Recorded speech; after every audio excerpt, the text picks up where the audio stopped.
Telangana Congress MLC అభ్యర్థుల ఎంపిక తుది దశకు చేరింది. రేపటితో నామినేషన్లకు గడువు ముగియడంతో కసరత్తు ముమ్మరం చేసింది party high command. CM Revanth Reddy, deputy CM Bhatti Vikramarka, senior మంత్రి ఉత్తమ్ కుమార్ రెడ్డితో పాటు పీసీసీ చీఫ్ మహేష్ కుమార్ గౌడ్తో మాట్లాడి ఎమ్మెల్సీ అభ్యర్థులను ఫైనల్ చేస్తున్నారు పార్టీ రాష్ట్ర వ్యవహారాల ఇన్ఛార్జ్ మీనాక్షి నటరాజన్. కేసీ వేణుగోపాల్ సామాజిక సమీకరణల ఆధారంగా అభ్యర్థులను ఎంపిక చేయనున్నారు. 5 సీట్లకు ఎన్నికలు జరగనుండగా 4 సీట్లు అధికార పార్టీకి దక్కనున్నాయి. ఇందులో 1 సీటు మిత్రపక్షం సిపిఐ కోరుతుంది. మరో సీటును ఎంఐఎం అడుగుతోందని టాక్. కాంగ్రెస్ నేతలు మాత్రం పోటీ ఎక్కువగా ఉండడంతో 4 సీట్లు తీసుకోవాలని భావిస్తున్నారు.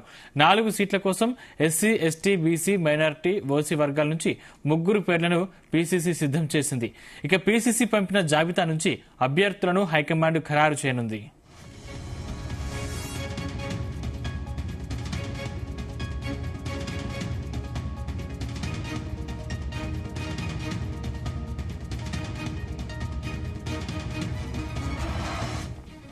రెడ్డిదాంశానికి సంబంధించిన మరిన్ని పూర్తి డీటెయిల్స్ మా బ్యూరో చీఫ్ నరేందర్ అందిస్తారు. నరేందర్,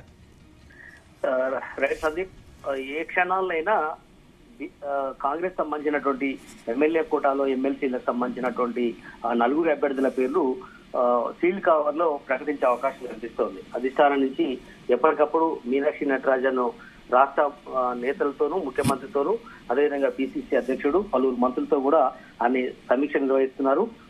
వాస్తవానికి రేపు ఉదయం నామినేషన్ల ప్రక్రియ అనేది స్టార్ట్ అవుతుంది కనుక ఈ సాయంత్రం లోపలనే ఈ అభ్యర్థుల ఖరారు అనేది ప్రకటన చేయాల్సిన అవసరం ఉంది. దీనికి సంబంధించి చాలా మంది పోటీదారులు ఉన్నారు. దీనికి సంబంధించి చాలా మంది ఎక్స్పెక్ట్ చేస్తున్నారు. రాష్ట్రంలో తెలంగాణ ఉద్యమంలో పనిచేసిన వాళ్ళు ఉన్నారు, అదేవిధంగా మన సీట్లు త్యాగం చేసిన వాళ్ళు ఉన్నారు, అదేవిధంగా గతంలో ఎంపీ టికెట్ చాలా రిక్వెస్ట్ చేసినా ఇవ్వకుండా ఉన్నటువంటి పరిస్థితి, గతంలో ఎమ్మెల్యేలకు సంబంధించినటువంటి సీట్ రాని వాళ్ళు ఉన్నారు, వివిధ సామాజిక వర్గాలకు సంబంధించినటువంటి వ్యక్తులు అడుగుతున్నటువంటి నేపథ్యంలో దాదాపు 20-25 మందికి పైగానే రాష్ట్ర కాంగ్రెస్ నేతలు ఎమ్మెల్సీల కోసం పోటీ పడుతున్నటువంటి పరిస్థితి ఉంది.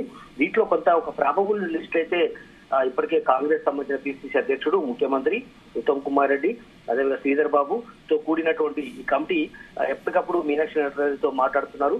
ఒక్కొక్క సామాజిక వర్గం నుంచి 2 లేదా 3 దాదాపుగా ఫైనల్ చేసి ఆమెకు అప్పగిస్తున్నటువంటి పరిస్థితి. ఆమె ఫైనల్ గా అన్ని సామాజిక వర్గాన్ని పూర్తి చేసుకుని అధిష్టానానికి అనుమతి తీసుకొని ప్రకటించే అవకాశం అయితే కనిపిస్తుంది. ప్రస్తుతం మన దగ్గర ఒక లిస్ట్ ఉంది.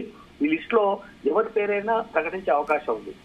దీంతో పాటు సడన్ గా 1-2 పేర్లు కూడా యాడ్ అయ్యే అవకాశం ఉంది. దాంట్లో మనం ముందుగా కొన్ని పేర్లు మనం చెప్పే ప్రయత్నం చేద్దాం. ముందు మనం ఎస్టీ సామాజిక వర్గం నుంచి వద్దాం. ఎస్టీ సామాజిక వర్గంలో శంకర్ నాయక్ అడుగుతున్నటువంటి పరిస్థితి ఉంది. అదేవిధంగా రేఖా నాయక్ కావచ్చు, అదేవిధంగా రాములు నాయక్, ఈ 3 కూడా ఎస్సీ సామాజిక వర్గానికి సంబంధించినటువంటి వ్యక్తులు. ఇందులో శంకర్ నాయక్, జానారెడ్డి పట్టుబడుతున్నారు. తమ అనుచరులకు ఇవ్వాల్సిన అవసరం ఉందని చెప్తున్నారు. అదే మొన్న రీసెంట్ గా కూడా ఆయన దగ్గరికి వెళ్లారు.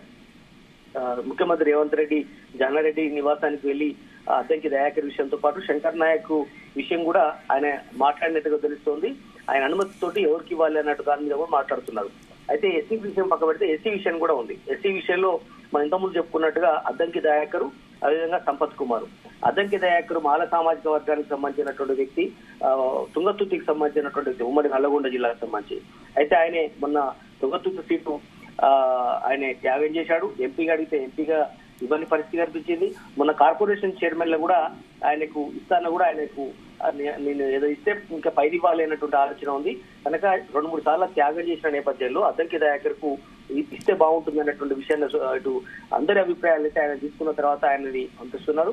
సంపత్ కుమార్ ఉన్నారు. సంపత్ మాదిగ సామాజిక వర్గానికి సంబంధించినటువంటి మెహబూబ్ నగర్ సంబంధించినటువంటి వ్యక్తి. సంపత్ కుమార్ కూడా మొన్న పోటీ చేయకుండా ఆయన ప్లేస్ లో మల్లు రవి పోటీ చేసినటువంటి పరిస్థితి ఉంది కనుక లాస్ట్ టైం ఆయన ఎమ్మెల్యేగా పోటీ చేశాడు. బట్ ఏదైనప్పుడు కూడా ఒకసారి పోటీ చేశారు కాబట్టి ఇవ్వకూడదు అన్నటువంటి నిర్ణయానికి కాంగ్రెస్ అధిష్టానం వస్తున్నట్టుగా తెలుస్తోంది కనుక అద్దంకి దయాకర్కి ఎక్కువగా ఛాన్స్ ఉన్నటువంటి పరిస్థితి. అదేవిధంగా బీసీ సామాజిక వర్గానికి సంబంధించినటువంటి పేర్లు కూడా మన దగ్గర కొంత ఉంది లిస్టు. దీంట్లో మధు యాష్కి కూడా ఉన్నారు. మధు యాష్కి ఆయన ఉద్యమకారుడు, పార్టీ కోసం చాలా త్యాగాలు చేశాడు. తెలంగాణ ఉద్యమంలో చాలా పనిచేసినటువంటి అనుభవం ఉంది. అయితే ఎంపీగా కూడా ఆయన గతంలో నిజామాబాద్ గా పనిచేసినటువంటి అనుభవం ఉంది. కాబట్టి ఎలిమినేటర్ పోటీ చేసి ఓడిపోయాడు. అది పెద్ద మైనస్ గా మారింది కనుక మధు యాష్కి అయినప్పటికీ కూడా ఎమ్మెల్సీ రేస్ లోనే ఉన్నారు. అదేవిధంగా అంజన్ కుమార్ కూడా మొన్న పోటీ చేసి ఓడిపోయాడు కానీ వాళ్ళ ఇంట్లో తన తనయుడికి ఎంపీ టికెట్ రాజ్యసభ దక్కించుకున్నటువంటి పరిస్థితిలో ఇద్దరి గురించి కొంత ఆలోచించాల్సిన అవసరం ఉంది. అదేగా సునీతా ముదిరాజు, అదేవిధంగా మనం మాట్లాడుకోవాలి నీలం ముదిరాజు, మన పటాన్ చెరువుకి సంబంధించి మెదక్ సంబంధించిన కోటాలో బీసీ సామాజిక వర్గానికి ఆయన పార్టీ లైన్ లో ఉన్నారు. కొంత ఆయన బీఎస్పీ నుంచి పోటీ చేసినప్పటికీ కూడా ఇప్పుడు ముఖ్యమంత్రి రేవంత్ రెడ్డికి చాలా సన్నిహితంగా ఉన్నారు. పార్టీ కోసం కొంత త్యాగాలు చేస్తున్నటువంటి పరిస్థితి ఉంది ఫైనాన్షియల్ గా కూడా. కనుక ఇలాంటి పరిస్థితుల్లో ఆయన పేరును కూడా పరిశీలిస్తున్నటువంటి పరిస్థితి మనకు అనిపిస్తుంది. ఇక ఓసీ సామాజిక వర్గానికి సంబంధించినటువంటి విషయం కూడా మనం మాట్లాడుకోవాలి. దీంట్లో వేం నరేందర్ రెడ్డి పేరు ప్రథమంగా వినిపిస్తున్నటువంటి పేరు. ఆయన చాలా అనుచరుడు, ఆయన ముఖ్యమంత్రికి అనుచరుడు, ప్రజెంట్ ఆయన ప్రభుత్వ సలహాదారుగా ఉన్నారు. పార్టీ కోసం ఆయన కొంత త్యాగాలు చేశాడు. అదేవిధంగా గతంలో టీడీపీలో ఉన్నప్పుడు కానీ రేవంత్ రెడ్డితో కూడా చాలా సన్నిహిత సంబంధాలు, ఆయన మాజీ ఎమ్మెల్యేగా ఉన్నారు. కనుక అన్ని తానే చూసుకుంటున్నటువంటి పరిస్థితి నేపథ్యంలో ఆయనకి ఇవ్వాలని ఖచ్చితంగా సీఎం రేవంత్ రెడ్డి పట్టుబడుతున్నారు. కనుక ఆయనకి ఎక్కువ ఛాన్స్ ఉంది. తర్వాత కుసుమ కుమార్ ఉన్నారు, అదేవిధంగా జీవన్ రెడ్డి. ఆయన గతంలో జీవన్ రెడ్డి పలుసారి ఎమ్మెల్యేగా చేశాడు. లాస్ట్ సారి గ్రాడ్యుయేట్ నుంచి పోటీ చేసి గెలిచినటువంటి అనుభవం ఉంది. అవతలసారి కానీ మొన్న టికెట్ ఇవ్వలేదు. అయితే జీవన్ రెడ్డి పార్టీ కోసం లాయల్ గా ఉన్నటువంటి వ్యక్తి కాబట్టి ఆయనకి ఇస్తే ఎట్లా ఉంటుందనే దాని మీద చర్చ జరుగుతుంది. అదేవిధంగా హర్కల వేణుగోపాల్ కూడా ఈ మధ్యకాలంలో ఆయనకు కూడా పదవి ఇచ్చినప్పటికి కూడా ఎమ్మెల్సీగా ఇవ్వాలన్నటువంటి ఆలోచన ఆయన కూడా ఒత్తిడి చేస్తున్నారు. ఇక అయోధ్య రెడ్డి కూడా ఉన్నారు, సిపిఆర్ఓగా పనిచేస్తున్నారు, ఉమ్మడి నల్గొండకు సంబంధించినటువంటి వ్యక్తి. ఇట్లా పలువురు పేర్లు ఓసీ సామాజిక వర్గానికి సంబంధించినటువంటి వ్యక్తుల పేర్లు కనబడుతున్నాయి. అదేవిధంగా మైనార్టీ కోటాలో అజారుద్దీన్ పేరు ఏర్పడుతుంది. అదేవిధంగా షబ్బీర్ అలీ గతంలో మాజీ మంత్రిగా పనిచేశారు, పార్టీ లాయల్ గా మొదటి నుంచి ఉన్నారు కనుక ఆయన మొన్న ఓడిపోయాడు కామారెడ్డి నుంచి. కనుక ఆయనకు ఓడిపోయిన వాళ్ళకి ఇవ్వను అనేటువంటి కోటా వస్తే మాత్రం షబ్బీర్ అలీ ఇవ్వకుండా మరి ఫైమ్ కురేష్ కి ఇస్తారా, ఫిరోజ్ ఖాన్ కి ఇస్తారా చూడాల్సింది. ఫిరోజ్ ఖాన్ కూడా పోటీ చేశారు కనుక ఫైమ్ కురేష్ కి ఎక్కువ ఛాన్స్ ఉందని అంటున్నారు. లేదా షబ్బీర్ అలీకి ప్రత్యేక కోటాలు ఇచ్చే అవకాశం కూడా ఉంది. వీటితో పాటు సడన్ గా విజయశాంతి పేరు కూడా మనకు తెరపైకి వస్తుంది. ఆమె రీసెంట్ గా అధిష్టానంలో కలిసినట్టుగా సమాచారం ఉంది. కనుక విజయశాంతి కనుక వస్తే ఆమెను ఏదో కోటాల్లో తీసేసి మిగతా ఇద్దరు ముగ్గురికి మాత్రమే ఛాన్స్ వచ్చే అవకాశం ఉంది. వీటికి తోడు మరో విషయం మనం మాట్లాడుకోవాలి సందీప్. సిపిఐ అదేవిధంగా ఎంఐఎం సంబంధించినటువంటి మిత్రపక్షాలుగా కాంగ్రెస్ పార్టీకి కొనసాగుతున్నారు. వీళ్ళు ప్రజెంట్ సిపిఐ ఒక సీట్ ఖచ్చితంగా అడుగుతోంది. కనుక లాస్ట్ సారి ఒకటే సీటు సాంబశివరావు ఇవ్వడం చెప్తే ఆయన ఒక్కటే గెలిచినటువంటి పరిస్థితి. కనుక 2 సీట్లు ఎమ్మెల్సీగా భవిష్యత్తులో ఇస్తామని చెప్పిన నేపథ్యంలో ఈ దఫా ఒకటి, తర్వాత ఒకటి ఇవ్వమని వాళ్ళు కాంగ్రెస్ అధిష్టానం దగ్గరికి వెళ్తున్నటువంటి పరిస్థితి.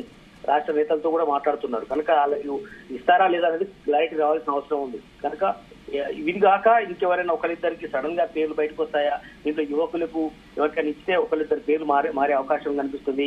యాదవ్ సామాజిక వర్గానికి సంబంధించినటువంటి ఒక వ్యక్తి, అదేవిధంగా రెడ్డి సామాజిక వర్గానికి సంబంధించిన మరొక వ్యక్తి పేరు కూడా బయటికి తెర మీదకి వస్తున్నది యువకుల లిస్ట్ లో.